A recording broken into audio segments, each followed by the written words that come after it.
Welcome and thank you for tuning into A Sound Constitution on CHLY 101.7 with Lindsay, Manisha, Nilafar, Sanas, Isaiah, and Kristen. We are third-year nursing student at Vancouver Island University in Nanaimo. We are here working to demystify health issues in and around our community, bringing you evidence-based information about your healthcare options. This information is for educational purposes only and does not replace the advice of your primary healthcare provider. We'd like to start by acknowledging and thanking the Nanaimo First Nations, whose traditional territory we have the opportunity to learn, live, and share educational experiences on.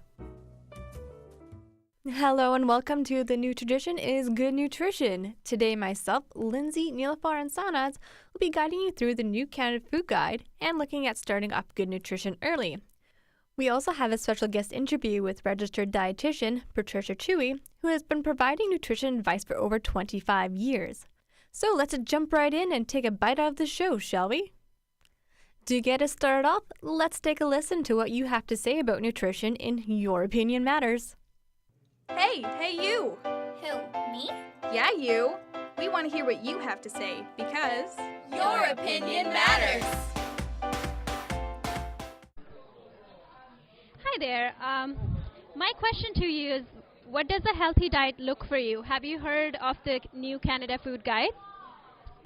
The healthy diet means for me, because I go to gym, so healthy diet just means salads, green vegetables, chicken, boiled rice, boiled potatoes, everything boiled because I go to gym. So that's what a healthy diet means to me.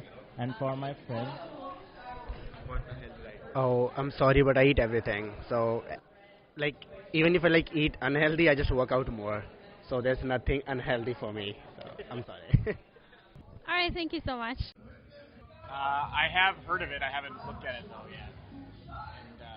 And I'm probably gonna look at it though. What does healthy diet look to you? Just not a lot of sugars, mostly. That's the big thing. Okay, thank you. I would say a mix of everything. Okay, so they removed the dairy division and put milk into proteins. And some people say that cheese isn't particularly healthy. Just a mix of everything. I don't balance my macros or anything. As long as I get my vegetables and my meat and my water, I feel like that's good for me. A healthy diet for me looks like fresh fruit and vegetables, whole grains, not a ton of meat sometimes, but mostly just fresh fruit and vegetables is what a healthy diet looks like for me. Thank you. So we've heard your thoughts on the New Canada Food Guide and a healthy diet. Now let's head over to the line and speak with registered dietitian Patricia Chewy and hear what advice she offers on it. Patricia speaking. Hi Patricia, it's Kristen here from A Sound Constitution on CHLY 101.7. Yeah, how are you doing? I'm doing great. All right, Patricia, are you ready to jump right into our interview there? Yeah, I'm totally good. Just fire away with your questions. Okay. So first of all, thank you for being with us here on A Sound Constitution show. The New Tradition is Good Nutrition. Patricia, can you tell me a little bit more about yourself? Sure. I'm a registered dietitian, and I've been working on consumer food and nutrition matters for the last 3 decades. Mm-hmm. I started my career in Saskatchewan, and then I came out to BC about 25 years ago. And I'm right there at a grassroots level, kind of in the trenches with consumers and hearing about their successes and struggles with food. And I do a lot of work in writing. I've written a few books, and really? I pop up in the media here and there, and just trying to help people make sense of healthy eating information, because it can sure get pretty confusing at times. Oh, yeah, that's for sure. I know, even kind of just going to the grocery store there and just all the multiple of options there and trying to figure out what's the best thing that I can eat to kind of help Absolutely. Yeah. Okay, well, thank you so much. Congratulations there on your books there and kind of being quite successful there. I'd have to thank you. Yeah, I have to make sure to check them out there because it sounds like they'll be pretty good reads there. Well, thanks. Yeah, one is actually a few of them are cookbooks. One is called Simply Great Food, and the first book I wrote back in the late '90s was called The 101 Most Asked Nutrition Questions. So it's no longer in print, but you could certainly find it in your library, and sometimes you can get a used copy online. And I also wrote a book called The 80-20 Cookbook: Eating for Energy Without Deprivation, which pretty much sums up my whole philosophy, which is to aim to eat well at least 80% of the time, but to remember that food is far more than physical nourishment. It's fun and social and sentimental and emotional and traditional, and we don't just eat for physical nourishment. So we want to allow some room for flexibility for sure. Yeah, I think that's very important from what I found in kind of my research and just kind of going out through the internet. It's just all, very, people need to be very regimented in their nutrition there. But, I love food as well. So I like when it tastes good and I like to eat it and I like to socialize with friends. So I definitely appreciate the 80-20 approach there, just making sure I keep eating well, but, still enjoy the food that I'm eating. Absolutely. I'm so happy to hear that. Sounds like you have a good, well-rounded approach there. Good for you. I try to, as best as anyone can do, kind of, making sure that, stay healthy and fit. What can you tell me about dietitians and where do you fit in with other healthcare professionals?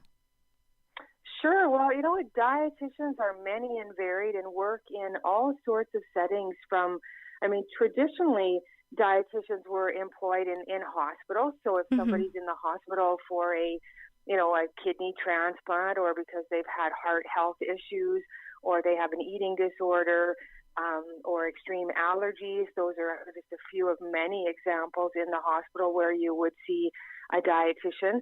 Dietitians also work in community settings with education. They work with new moms groups and prenatal nutrition. They do a lot of work in diabetes education, prevention, and treatment. You'll also see dietitians consulting to school districts, and you see them in the business world working with food companies. They work on consumer media affairs, write magazine articles. So really a broad range. There's also lots of dietitians employed in older adult care, in seniors communities, nursing homes. But there are many self-employed dietitians who are, there's some very well-known food bloggers and nutrition writers, and so lots of different roles. And as far as how they relate to the other members of the healthcare team, they're a critical part. Every single person, the one thing we have in common is we all eat. And so, if a person's in the hospital or in a care setting and they are needing medical care and nursing care, chances are there will also be a dietitian on the team to advise on the energy needs, the nutritional needs, how the person's eating, how they're doing. In any healthcare setting, you'll find dietitians as a vital part of the team, as well as our other related healthcare professionals, physiotherapists, occupational therapists, emotional health counselors. The whole team is important to a person who's trying to recover from an illness, for sure.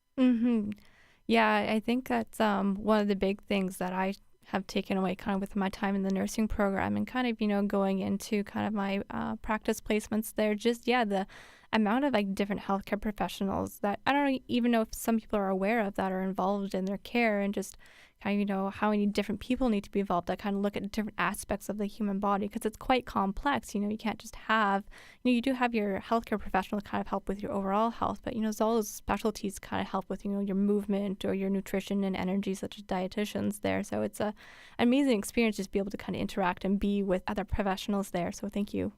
Yeah, you're welcome. Absolutely. I think teamwork is the only way to do the best service to the person who is needing health care. There is no one specialty area that covers it all. So when the professionals can collaborate with the best health outcome for the patient as their number one focus, that is going to produce the best results for sure. So now in January of 2019, the Government of Canada launched the new Canada Food Guide. Why the change? Why now?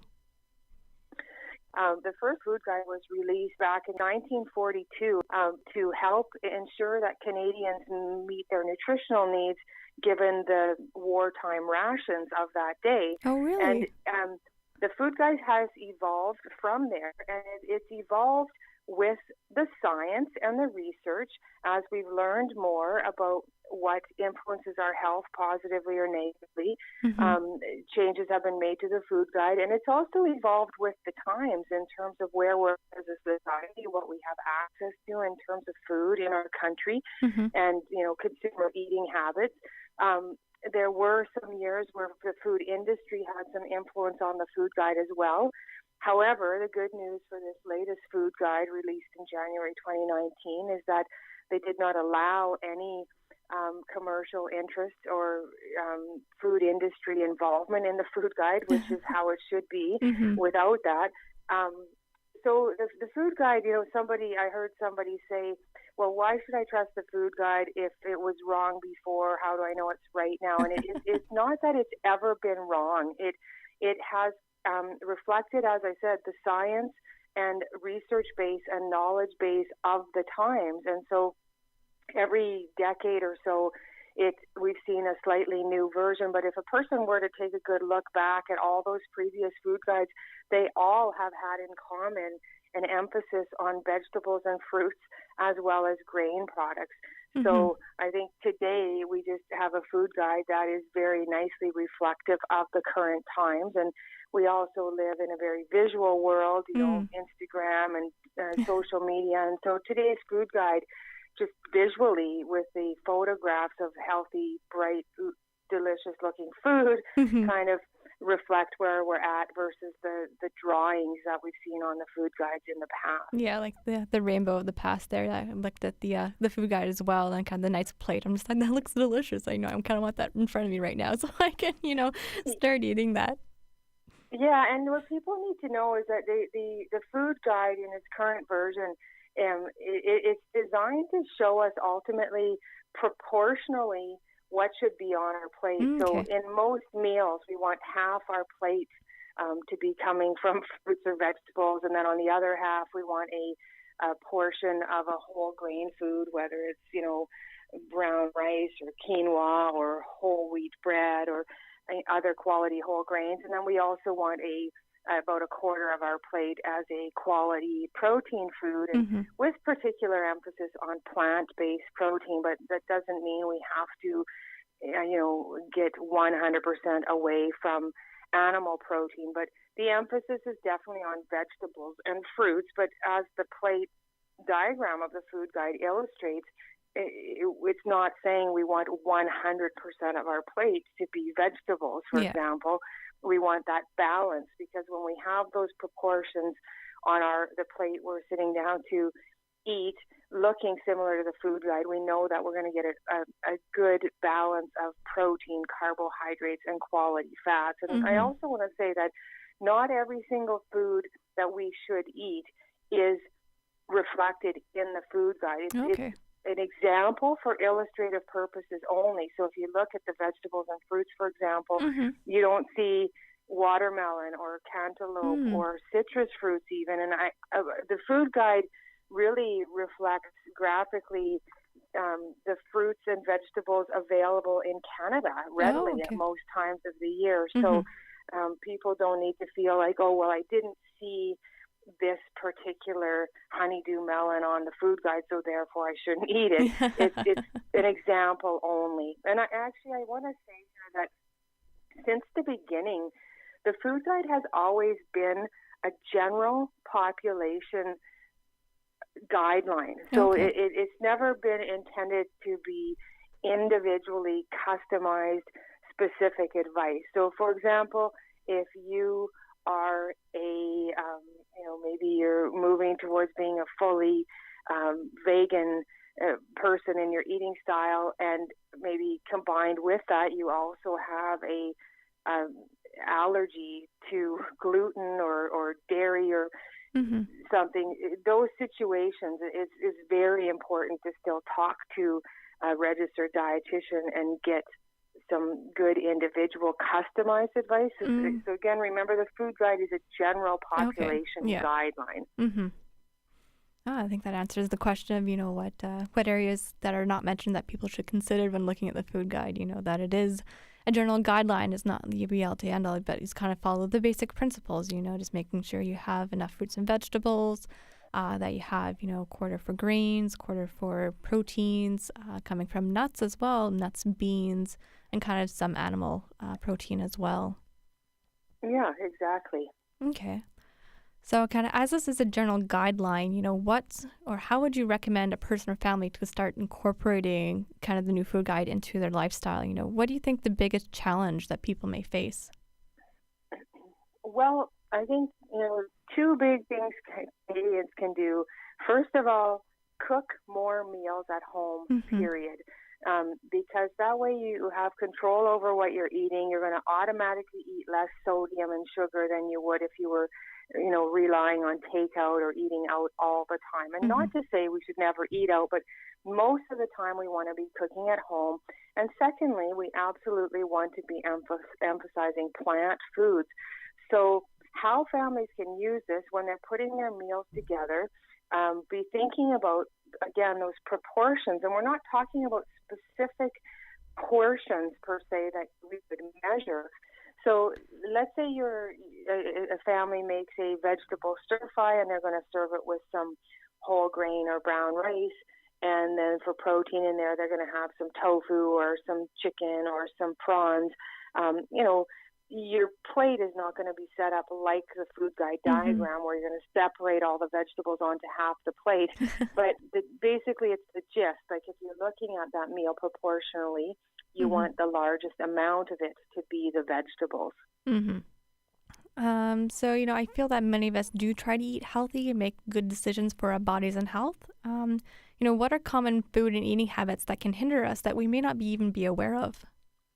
I would say number one is the over-reliance on convenience food, and it goes back to what I was saying earlier about cook more meals at home, even making things that you will take for snacks. So maybe you are making little bags of trail mix with nuts and seeds and grains, or you're making yourself some homemade quality cookies or energy balls or muffins, because a lot of the convenience foods we grab are, I'll use the expression from that song by Trooper years ago, they're a 3 dressed up as a 9, and they're, a lot of processed foods have very beautiful, sophisticated looking packaging and labels. It might be some sort of a coconut, chia, acai berry type of energy bar, but when you read the fine print, it's not, the nutritional value is not that much different than a peanut butter and jam sandwich you could make yourself. But,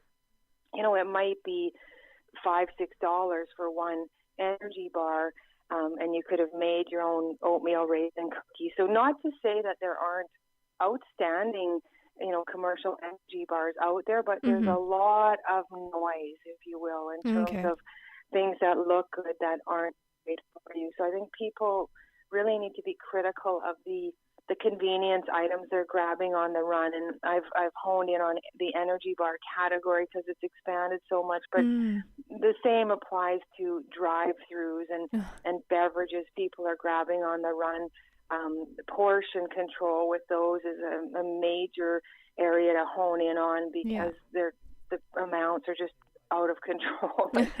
I could go on. There are lots of things, but I prefer actually to focus on what I call positive nutrition, which is what should we be eating? So let's look at what we should eat and eat more of it, as opposed to, oh, I really should stay away from that, and oh, that's no good for me, I shouldn't eat that.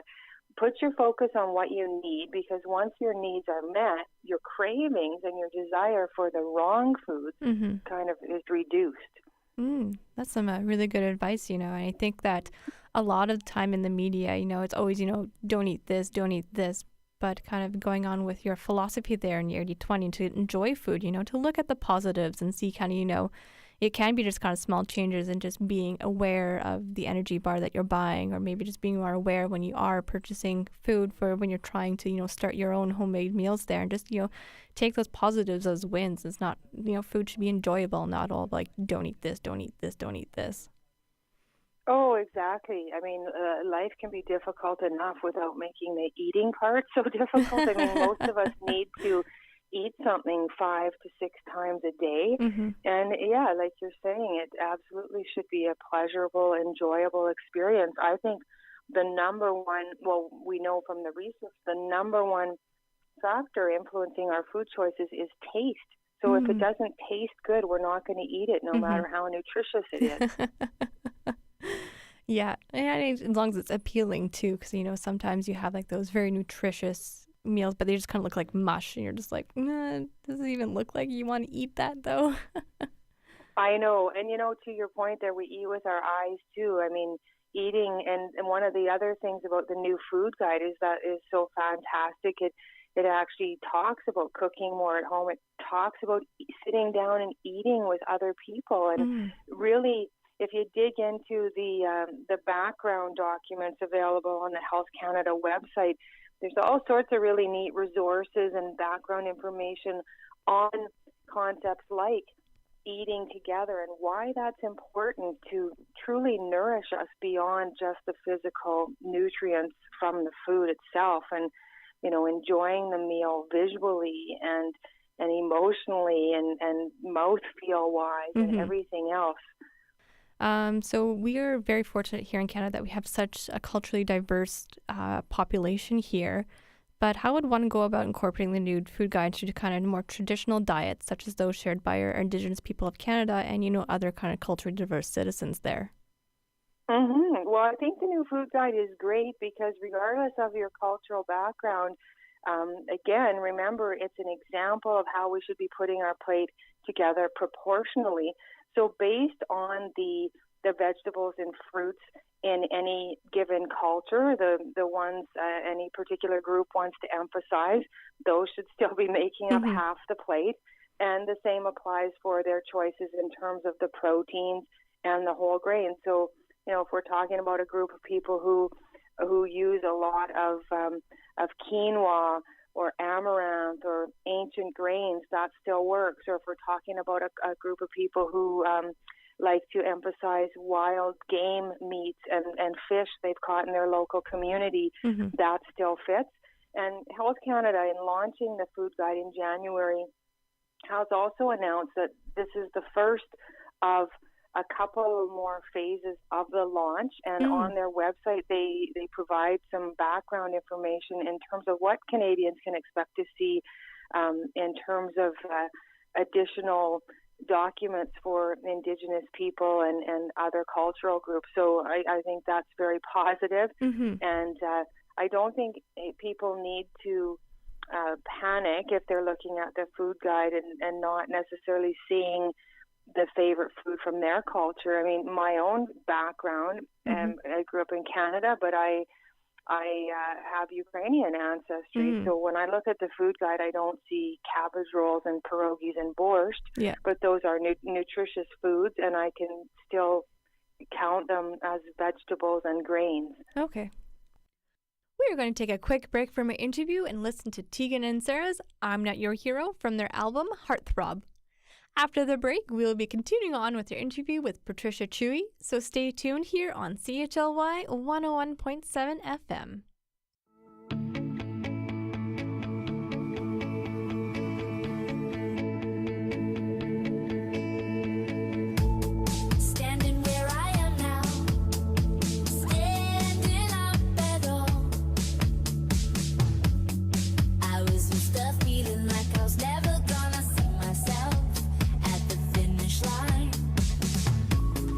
Hanging on to parts of me, hanging on.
That was Vancouver local Tegan and Sarah's I'm Not Your Hero from their album Heartthrob. If you're just tuning in now, you're listening to A Sound Constitutions. The new tradition is Good Nutrition on CHLY 101.7 FM. Next, we'll be continuing on our interview with Patricia Chewy, registered dietitian, on maintaining a healthy weight and good nutrition. As a reminder, information provided in the show is for informational and educational purposes only and does not replace the advice of your healthcare provider. So generally, Patricia, when most people kind of start new diets, it's to improve their lifestyle and to kind of mainly change their weight there. But based on your experience as a dietitian, what does a healthy weight actually mean? Well, to me, the right weight for you is the weight at which you feel great, you have a good energy level, your cholesterol, your blood pressure, and your blood sugar are normal, and your doctor tells you you're doing great, don't change a thing. So those kinds of measures are more important than the exact number on the scale. If you step on the scale and you don't like the number, let's say you feel it's too high, but again, if your blood sugar, blood pressure, cholesterol, energy are all where they should be, your immune system's strong, you're not getting colds and flus all the time, your mental well-being is good, then don't change things. On the flip side of that, if you step on the scale and you don't like the number and your doctor has told you your blood pressure is creeping up, you're pre-diabetic or your blood sugar is getting out of control, then those are cues that maybe you want to start to make some changes that would have an eventual result of weight loss. But to just say I'm going to lose weight is quite a big goal. So I've seen people over the last 3 decades in my individual counseling work have better success when they do things like, you know what, I'm going to try to get out for a walk 3 times a week, because the automatic benefit of that over time will be weight loss. So their goal is not to lose weight per se, but to start walking more often, or I'm going to start making half my plate vegetables. I'm going to start drinking more water. Or I'm going to have 2 cups of coffee a day instead of 6 cups, and changes like that. But the people that I've seen be the most successful in losing weight and keeping it off are people who make these healthy living habits. So not only food and exercise, but sleep and stress management and positive relationships and all the other spokes in the wheel, as I like to call it. People who are applying those consistently for their whole life. And if you think about the healthiest people, if you envision, right now, okay, who is this super healthy person? They never seem to be sick. They never seem to be talking about their weight. What is it that those people are doing? And what they're doing is consistently eating regular meals, staying active. They're not going on and off of diets. They've just kind of woven it into who they are. You know what I'm saying? Yeah. Yeah. So yeah, instead of kind of, trying to, the biggest, focus on media portrayals of, just, what is fit, what is quote unquote healthy there, but focus more on yourself, because you yourself aren't those people who are on kind of media there. They kind of have different lifestyles, different bodies than you do. You kind of need to do what's right for you there, and not to be worried about kind of what it says on the scale, but kind of the overall aspect of your health and in general there. Exactly, and I do feel that the scale has a role, and it gives us a guideline, but sometimes we focus more on the number and not enough on the actions required. And as I said, if your number's 5 pounds more than you want it to be, but all those other more important measures of your heart health and your digestive system health and your energy, if those measures are positive, then we need to relax a little bit about the number on the scale. Yeah. And, we need to know that our weight fluctuates, and I'll speak specifically to women for a moment here in terms of the hormonal changes that happen through the various stages of life. So it's normal that, women pack on a little bit more weight or in their midsection as they go through menopause. And I see that as a bit of an energy reserve for heading into their older adulthood, because it's male or female. It's not healthy to head into your 80s and 90s being skin and bones. Right? You need a few energy reserves, but it's a total lifestyle. It's not a fast fix. And to your point about the messages we see in media, people always need to remember we're seeing heavily curated images. So when we're seeing our favorite celebrity or athlete or whomever in a photograph online or a magazine, it's, the product of lighting and makeup and airbrushing and sculpting. And so we're always seeing these perfect images and, they're not necessarily honestly 100% realistic. Yeah. And then even like behind for like an athlete, for example, they have like a whole team, they have their own dietitian actually probably on staff there to kind of help make sure that they have enough energy for a game and when they're training to make sure kind of they keep their muscles in balance with how much energy they need and kind of be able to perform their peak there. Absolutely. Yeah, absolutely. And they're probably luckily enough to have cooks with them, so. Yeah, that's right.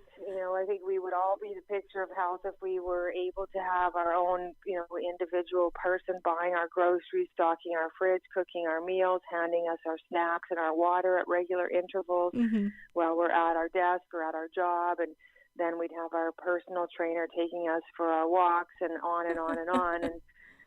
And not everybody can enjoy those luxuries, that's for sure. Yeah.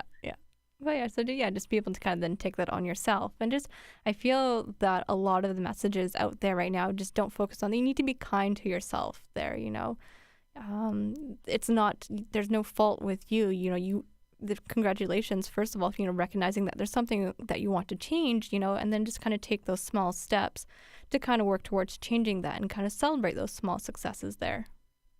Exactly. And again, look at it as a permanent lifestyle. Like if I could sum up everything it takes to stay at a healthy weight in one word, the word would be consistency. And what that means is 80-20 rule, day in and day out, every day of your adult life, you are consistently eating well at least 80% of the time. You're consistently getting out in the fresh air. You're consistently moving your body. You're consistently getting a good night's sleep. And again, if you think of those healthiest people over the years you've known them, they're probably consistently outside. They're going kayaking. They're going for hikes. They're going for walks. They're eating good homemade food. They're consistently doing these things. So I think my single biggest criticism of the diet industry and any given diet that circles around, whether it's eat right for your blood type or paleo or keto or whatever it is, they don't necessarily promote permanent, consistent habits that a person can do for the rest of their life. I mean, they have improved, like in the 30 years I've been in this business. Some of the current diets du jour, diets of the day, do promote more permanent, consistent eating habits, and that's a positive thing because that's the only way that people are going to, maintain their weight in a healthy range. Are there any resources out there that people can access for more information there that you know of, Patricia? Well, I think if people are looking for individual advice on their eating habits, whether they're dealing with an allergy or they're having gut issues, gastrointestinal or digestive system woes, or menopausal food-related issues or weight, remember that the only regulated nutrition professionals in Canada are registered dietitians. There are lots of people who work in the nutrition area, and many are absolutely excellent. However, from a safety and efficacy and regulatory standpoint, you want to deal with a registered dietitian. And, I do want to say probably my favorite resource is cookbooks, because I'm such an advocate for cook more at home. Go out and get yourself a cookbook and try to, once a week, maybe make a new recipe or something like that. It's such a good, nourishing, health-promoting step to take. Yeah. Now, I guess, kind of when you go to the local bookstore there are a lot of options for cookbooks. What would be one of the things that if a person is going to be buying a new cookbook, what's one thing they should maybe look for? Well, I think with as we've talked about today, the food guide, with that visual in your back of your mind, any kind of recipes that look like they're promoting meals that are, going to end up as half your plate as vegetables with a portion of quality protein and whole grains, that's the way you want to go. So, I mean, certainly if it's the bread lover's diet cookbook, for example, and all it is starch, and more starch, that's not something I'd be promoting, nor would I be promoting, if it was 100% steak and bacon and nothing else.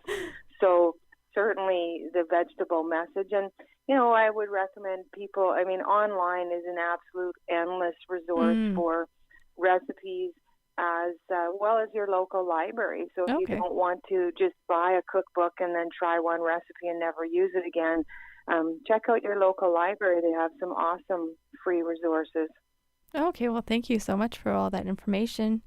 And I want to take... You're welcome. Yeah, I also want to thank you for taking the time to speak with me today about nutrition and providing us with some good knowledge on eating well and how to follow the new Canada Food Guide. I know it can be hard to navigate with all this information floating around, so kind of having you here to help demystify is a huge help. Is there anything kind of you want to say before we finish off the interview? No, it's been my pleasure. It's wonderful to talk to you, and we're all in this to try to keep Canadians as healthy as possible, right? Of course, yeah. We're all on the same team. I think, whether it's your nurse, your doctor, your dietitian, your physio, we're all on your team. We just are trying to help people to be energized and feel good, but at the end of the day, it's up to the individual themselves to kind of look in the mirror and say, okay, what am I doing well, and what should I keep doing, and what are the areas that I could maybe do some tweaking and go forth and live well and feel good, because life is precious, right? We only have so much time, so most people I talk to want to live a quality life. They're not so concerned about the exact, living to be 150 years old, but the quality along the journey is important, and certainly making decent choices with food and fitness and stress management and the other things we spoke about is those are good things to do. All right. Well, thank you for that kind of final message there. And that concludes our interview with registered dietitian Patricia Toohey. Now I'm going to pass you over to Lindsay, who will tell us other ways to connect with a dietitian here in BC. This is Lindsay, and you're listening to A Sound Constitution. The new tradition is a good nutrition on CHLY 101.7 FM.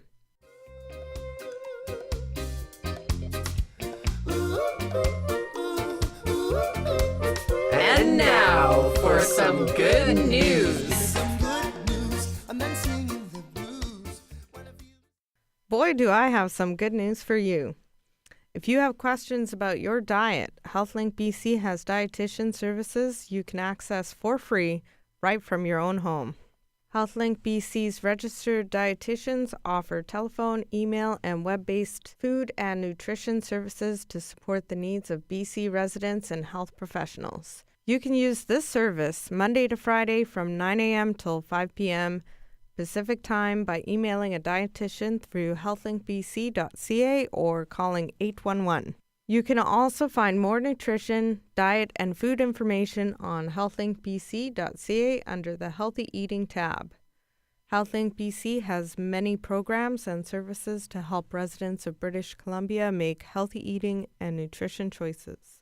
Referrals are not required to access their services, but your healthcare providers can refer you to their programs and services if needed. Some of the services they offer are the Eating and Activity Program for Kids, the Pediatric Nutrition Service, the Oncology Nutrition Service, Allergy Nutrition Service, Provincial Food Policy Service, and the Resource Management. I'll give you a quick summary as to what each service is. The Eating and Activity Program for Kids is a program specifically designed to help children, teens, and their families reach healthy weights and improve their overall health and quality of life. To learn more about the program, you can request a referral form, call 811, or visit healthlinkbc.ca. The Pediatric Nutrition Service is a service to support parents, caregivers, children, and health professionals manage nutrition issues such as picky eating and feeding problems. Failure to thrive, vitamin and mineral supplementation and nutrition concerns among children with special health needs, healthcare providers can request a referral form. Please call 811 and ask for the Pediatric Nutrition Service. The Oncology Nutrition Service is a service to support the nutrition needs of people living with cancer before, during, and after the treatment.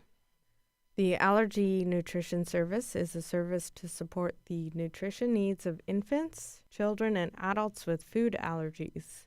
Advanced practice consultation is offered to health professionals seeking to serve the nutrition needs of clients with food allergy in their community. Healthcare providers can request a referral form to access the service. Call 811 and ask for the Allergy Nutrition Service. The Provincial Food Policy Service is a service that provides nutrition and food science expertise and consultation to the food and food services industries, health professionals, and public. Key areas of work include supporting the implementation of provincial food regulations, policies and best practices related to a healthier food supply and to healthy eating promotion. And finally, the Resource Management Service supports clients through the development of evidence-informed food and nutrition guidelines and resources. Resource management also supports health professionals through the creation, translation, and distribution of food and nutrition evidence to guide individual and professional practice.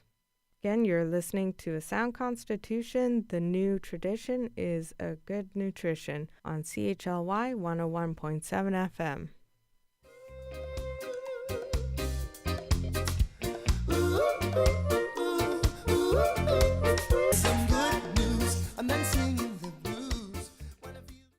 Thank you, Lindsay, for the information on being able to access a dietitian right from your own home.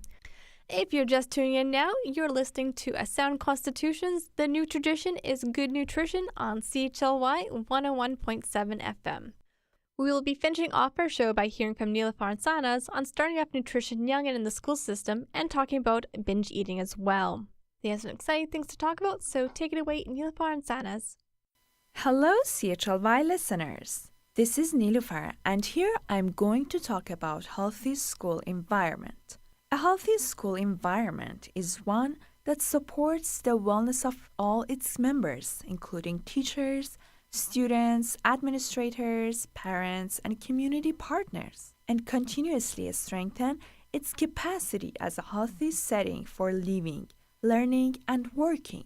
According to the Food Revolution Network, there are many ways that school can do to improve the nutritional status of school communities. First, farm-to-school programs. The Farm-to-School Network offers resources to help child nutrition providers add and promote local foods in school cafeterias. Farm-to-school programs can help grow school gardens and incorporate local food into school meals. They also promote other activities to support improved school lunches and encourage students to enjoy healthy food.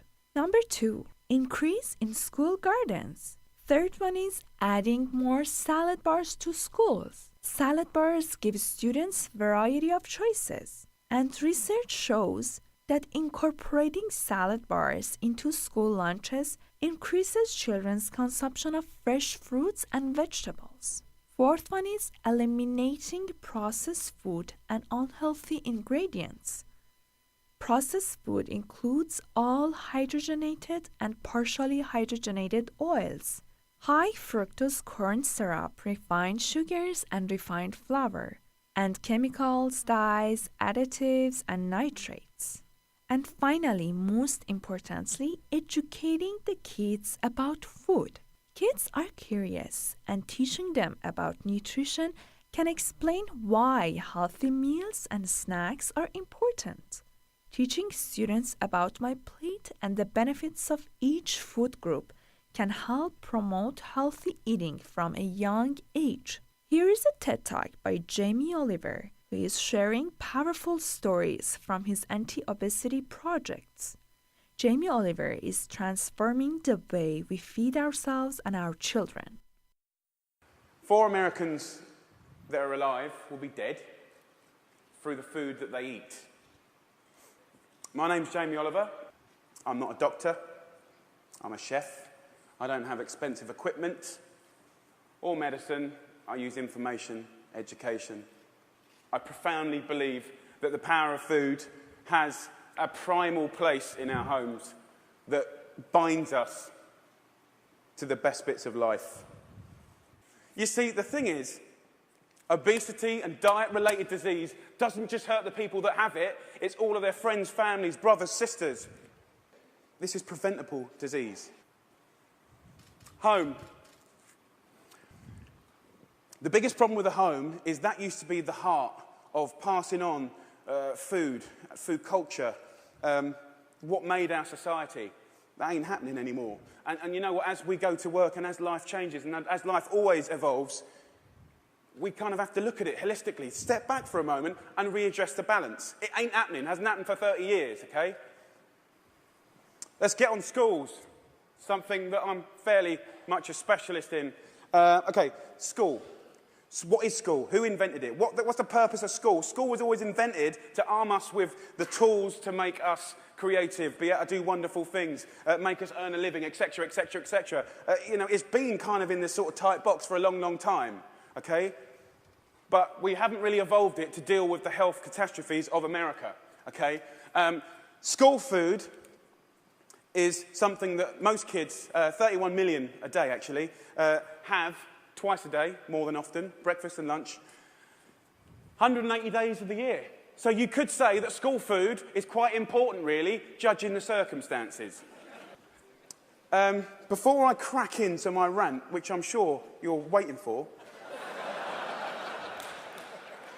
I need to say one thing, and it's so important in hopefully the magic that happens and unfolds in the next 3 months. The lunch ladies, the lunch cooks of America, I offer myself as their ambassador. I'm not slagging them off. They're doing the best they can do.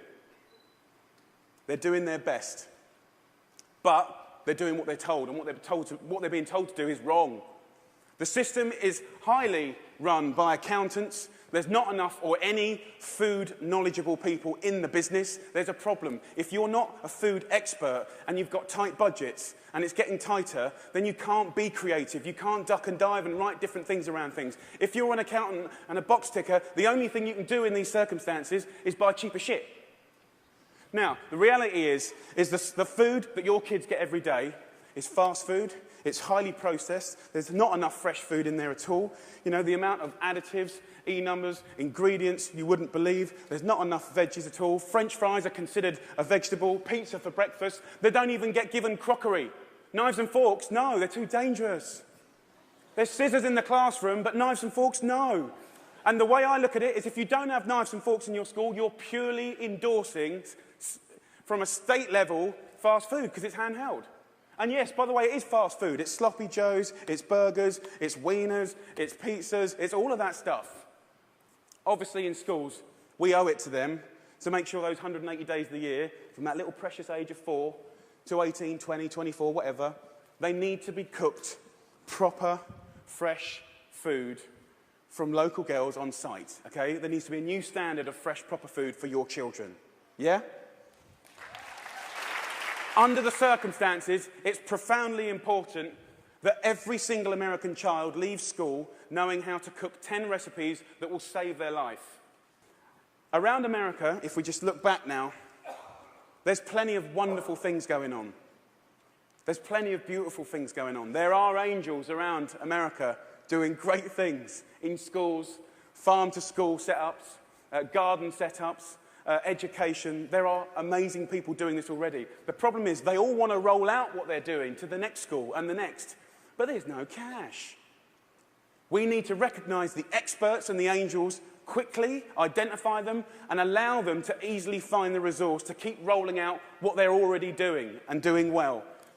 So my wish is for you to help a strong, sustainable movement to educate every child about food, to inspire families to cook again, and to empower people everywhere to fight obesity.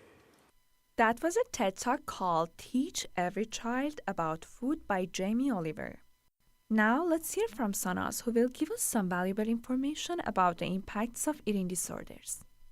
Thank you, Nilufar, for all that interesting information. Hello, CHLY listeners. This is Sanaz, and in this segment, I'm going to talk about eating disorders and what we can do about them. Just remember that this information is for educational purposes only. It should not replace the advice of your healthcare provider. What are eating disorders? According to Canadian Mental Health Association, eating disorders are a group of mental illnesses that affect the way you feel about food and the way you feel about your body and yourself. There are 3 main eating disorders: anorexia nervosa, bulimia nervosa, and binge eating disorder.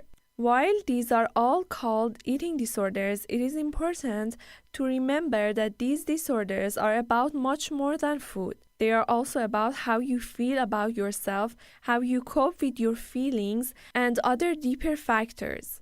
Binge eating disorder is a mental disorder that affects the way you eat. With this disorder, you eat a lot of food in a short period of time on a regular basis. You can't control what you eat and how much you eat, but you feel distressed, disgust, guilty, or depressed after eating. The difference between binge eating disorder and bulimia is that people living with binge eating disorder don't try to purge the food they just ate. Binge eating disorder is sometimes called compulsive overeating.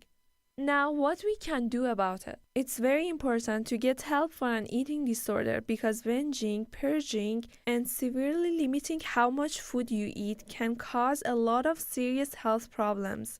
But eating disorders are very treatable, and many people recover with treatment.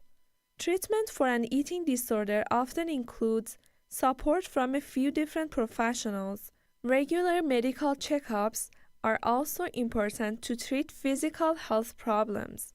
Counseling is a very important part of treatment. Cognitive behavioral therapy helps you understand the thoughts, feelings, and behaviors behind the disorder.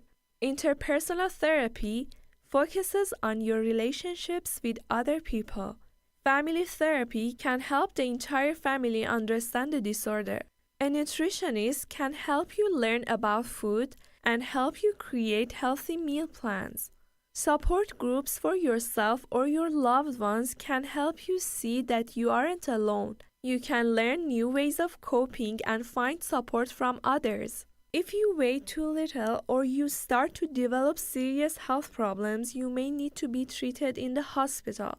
And medication usually isn't the first treatment option, though some research suggests that a type of antidepressant can help people living with bulimia and binge eating disorder control binging and purging. And last but not least, self-help. There are many things you can do at home to help cope. Some ideas include getting enough sleep, learning stress management and problem-solving strategies, keeping in touch with family and friends, practicing relaxation techniques, and taking time to do things you enjoy. Your mental health professional can suggest other useful things to try at home.